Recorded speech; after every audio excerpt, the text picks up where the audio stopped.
my distinguished ministerial colleague, Education Minister Sh.Dharmendra Pradan ji,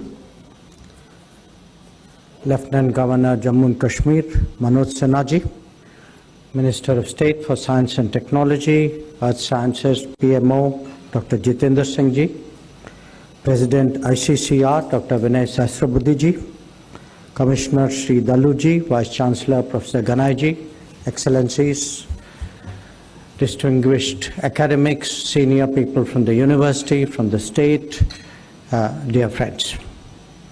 First of all, a very, very warm welcome here, because as I am the guest, but this is also the building which is part of my ministry, so I'm also partly the host. So I'm really very, very pleased to see you.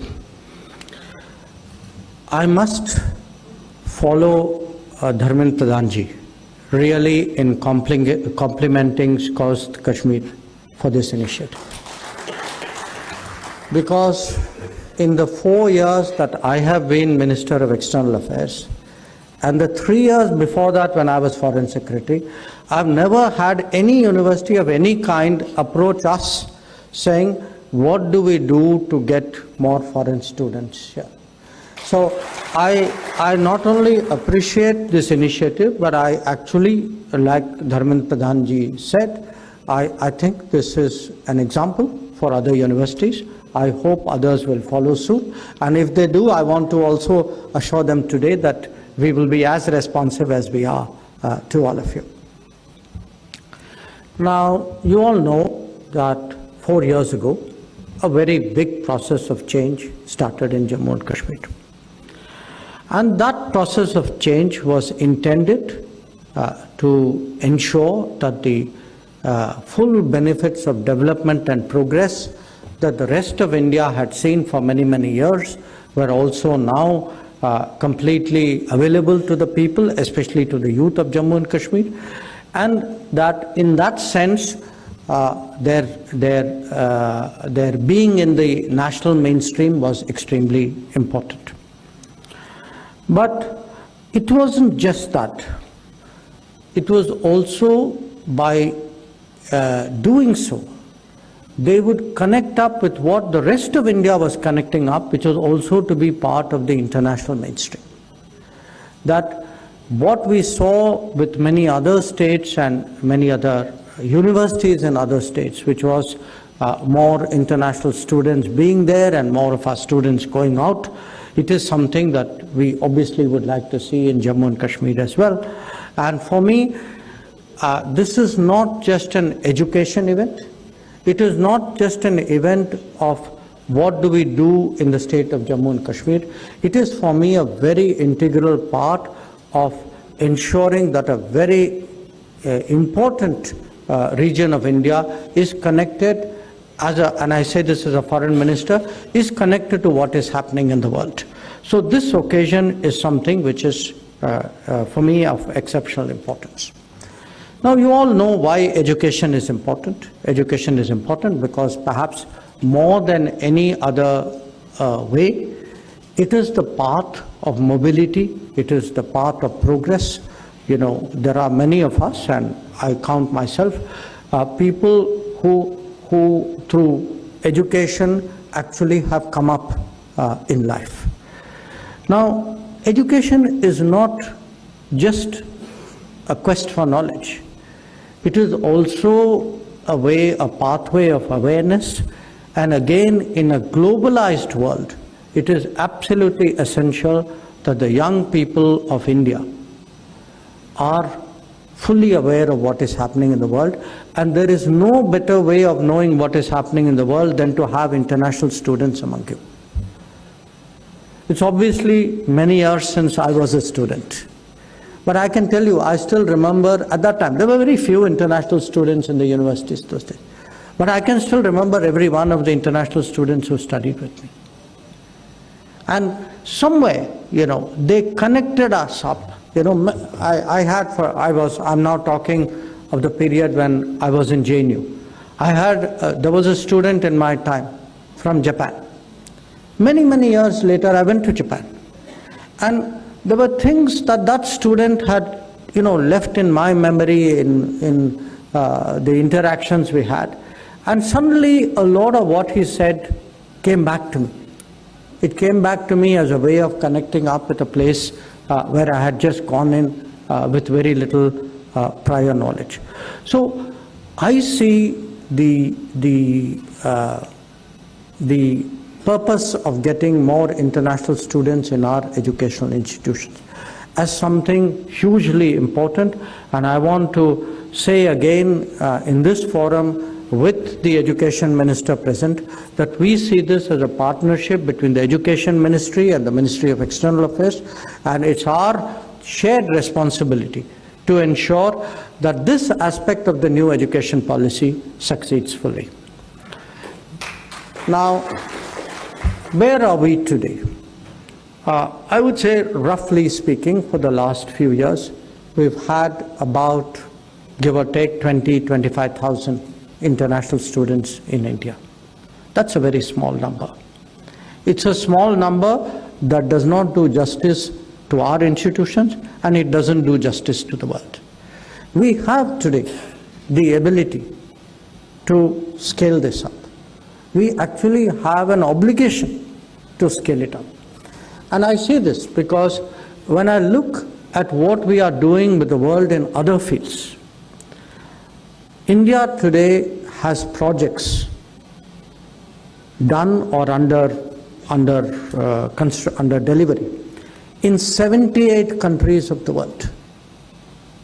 In 78 countries of the world, just think it's almost more than maybe 40% of the countries of the world. So if our relationships are so extensive, if our investments are so deep, if our networking is so good, we need to see that translated into a greater flow of international students to India. And that is why I'm particularly pleased today to see representatives of the diplomatic corps here today. And I would like to tell them that, you know, part of our relationship building is also how do we grow the number of students, because students at the end of the day are the best investments that anybody can make. They, you know, the difference that they can make. You know, we have seen students, there are today people, I just came from Fiji, you know. The Prime Minister of Fiji had, as a military officer, spent time in a course here. The President of Nigeria had done so. There are many places where I have seen people who have availed of our technical courses, of our professional courses, who have come here for some kind of training. But I believe that rather than, you know, catch them, I would say, later on in their career, it is much better for us that this relationship building start very much earlier. And I would certainly hope that we can find ways by which this outlook of ours, Vasudhaiva Kutumbakam, it is also expressed in the field of education. Now, a few words about agricultural science and technology, and I am not in any way connected to that domain. But I do know one thing, that if I were to look at the few, maybe 3-4 big problems of the world, problems not just of a year or but problems of a decade, maybe of a generation, and problems that affect the entire planet. Clearly, challenges of food security are right up there in terms of problems. And last year, because of what happened due to the conflict in Ukraine, this was brought home to a very large number of countries.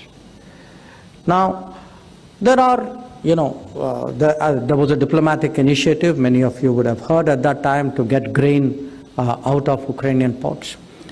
But that was not the problem in itself. It was actually one aspect of a much bigger problem, and the much bigger problem is that if you look at what is actually required for decent nutrition in the world, global food production is well short of that, and we have to think of this very differently, very imaginatively, and that is why I would say, Prime Minister's initiative that we celebrate, we mark, we implement 2023 as the International Year of Millets. Believe me, I regard this actually as an extremely profound and consequential initiative, because it addresses a very big demand gap in a very practical way, that you are looking actually at a grain with which the entire world has a history, which has enormous nutritional value, which has a very low water consumption, which is produced by small farmers, which therefore is an entirely ignored area. I mean, in this country today, for every kilogram of wheat we produce, 5 kilograms of wheat we produce less than 1 kilogram of millet. Surely we ourselves have scope to grow. But the Prime Minister is not just thinking about our country. He actually has a global perspective. And among the many messages which are going to come out of the G20, one of them is that please look at millets as a sustainable, expandable additionality to global food grain production and therefore for global food security. And we can only do this at a global level if we are actually connected globally. And nobody will connect us more globally than graduates of an agricultural educational system who through their networking will take idea from here and take it somewhere else.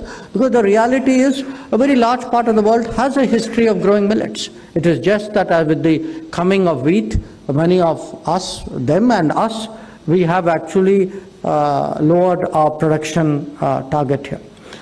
The second, of course, is food processing. Again, food processing is an area where India itself is making rapid strides. We are also making strides as a